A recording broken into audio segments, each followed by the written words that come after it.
and welcome to my channel. My name is Tatiana and I want you to join me in my laptop lifestyle journey. In this video, I want to talk about some tips and tricks you can use in order to really build up your confidence and leave your job. If you're new to my channel, about 6 months ago, I decided to turn down a full-time job offer straight out of college. I had no backup plan and no idea what I was going to do next, but I knew that I had to leave. After months of experimenting and trying to figure out what it was that I actually wanted to do, I think I'm one step closer and I'm currently trying to start my own online business. But if you want to learn more about the signs that led me to walking away from that offer, then make sure you watch my last video. It's called Why I Left My 6-Figure Corporate Job with No Backup Plan. But now back to this video. So at this point, you've probably given it a lot of thought and you've realized that corporate life just isn't for you. Well, congratulations! Being self-aware of your situation is a huge step in realizing your potential. Now, I'm sure you have the questions like, how can I do this and can I do this? Well, I'm here to tell you that yes, you can. Again, I'm not trying to convince you to leave your job. That's not what this video is about. We all have our own paths and purposes to follow, and there are a lot of other things to consider. But if at this point you've decided that this path might be for you, then keep on listening. Now, the first thing you want to do in order to build up your confidence is to set up coffee chats with others in your company. Reach out to people who do the same work as you, maybe just more experienced or higher up, people who do work you want to do, or just people who you think are willing to offer you advice. Now, what you want to do is email them and just ask if they'd be willing to sit and talk with you for 30 minutes to an hour, even 15 minutes, just take whatever you can get. And while you're talking to them, try to ask yourself, can I see myself in their shoes? And better yet, do I want to be in their shoes? Is this something that you could really see yourself doing in the future and that you could work towards?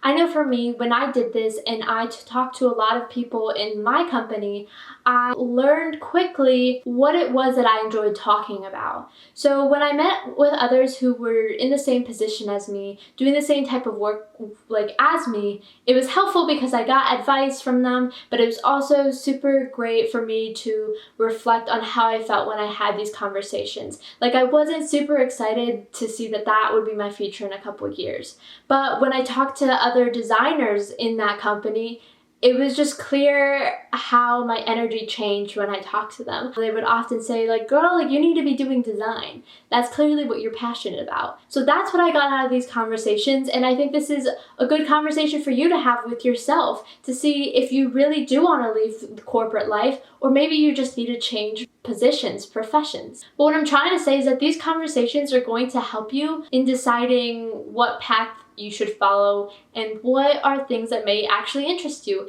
Now, the next tip to building up your confidence is quite an obvious one that many of us already do, but it's simply to write out a list of pros and cons of what it would mean to stay in your job. Now, we're not going to do the thing where we're going to see which list has more items in it. That's not really what we care about. What we care about is the actual specific item. You know, for me, I'm super analytical and I really like to see things out on paper before I'm deciding. So for me, for instance, what I would do is on my pro for taking this job offer, I would have job security. But on my con, I would have mental health. So then I had to ask myself, was job security more important to me than my mental health? Another example was on my pro, I would have having a comfortable salary. And then on my con, I would have feeling unfulfilled in my work. Was it more important to me to have that money, or was it more important to me to want to go to work and feel fulfilled when I came home? Now, this is completely individual and personal. For me, my mental health was more important, and that's really what gave me the confidence to walk away. But again, this is completely individual and personal. There are no right or wrong answers. It's really quite situational. But I just thought I'd share because that's something that helped me decide. So my third tip is actually a tip that I saw from another YouTuber. So I'm not trying to take credit for this at all, but I thought it was really clever and quite useful. So what you can do is create a risk analysis. This is going to tell you how much risk you're willing to take. So what you're going to do is you're going to, again, write out a list of everything that can go wrong if you quit your job. Whether that means losing your house, not having money to pay your bills, whatever that may be, not having health insurance. And then on the right, you're gonna write down solutions to those problems, how you can fix it or even avoid those issues. And by avoiding, I don't mean staying in your job. Think about how you can solve that problem, assuming that you had already quit your job. What this is gonna help you do is to put everything in perspective and help you see the risk involved. If you feel like you can take on that risk, then go ahead and take the leap. More often than not, you'll see that you can actually solve a lot of these issues where they're not really risks at all. You just gotta be a little creative and think outside the box sometimes. So I'll give you an example. One of the main fears that people have is, how do I make money without a job? Well, the great thing about today's society is that there's so many options to do so. You just gotta think about it a little bit and do some research. So for instance, there are a ton of side hustles that you can start just with a computer. You can go into transcribing, into freelance, sign up for Fiverr, or try to publish Kindle ebooks. There are countless videos out there, and maybe I'll make some too with just some ideas, but this is a great way to start generating passive income that will help support you meanwhile you start your next venture, whether that's starting your own online business or changing careers, whatever it is. Another thing you might consider is taking on a part-time job, at least one that's less stressful. So this will give you money while also giving you a lot of time to focus on what it is you actually want to do. Now you can take on a part-time job such as being a bartender, or driving for Uber or Lyft, or even being a hostess at a restaurant or a host. This will help take some of the stress off of you. Another thing you can consider doing is downsizing.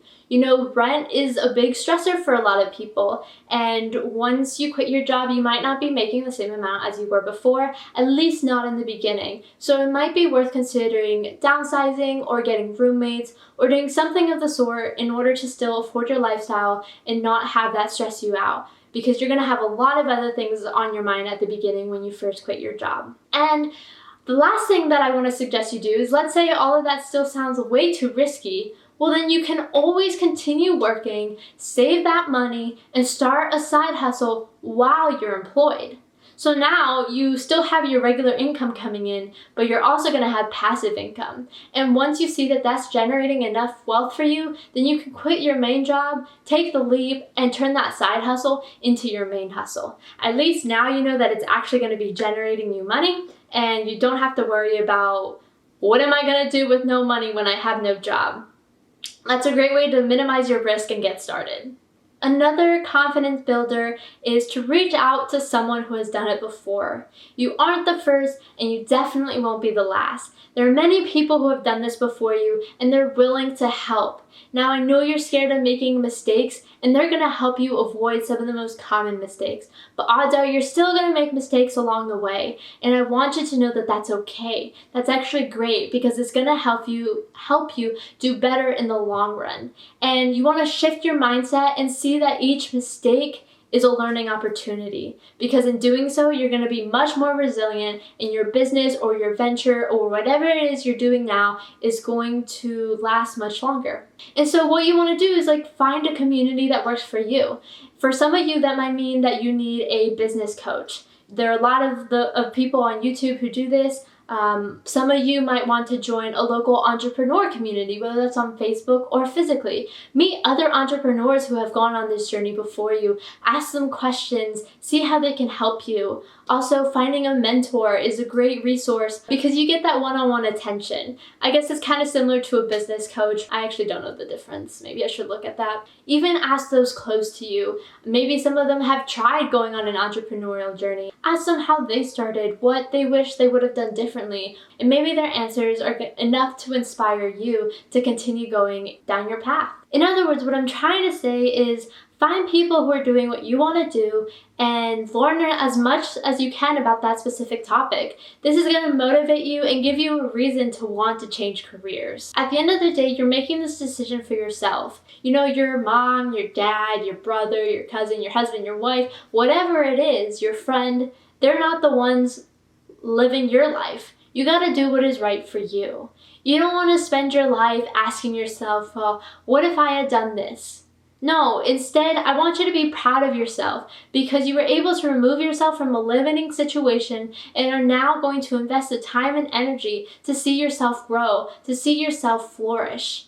Remember that the best investment you can make is the investment in yourself. Believe me when I say that leaving your job can be scary, especially when you don't have a backup plan.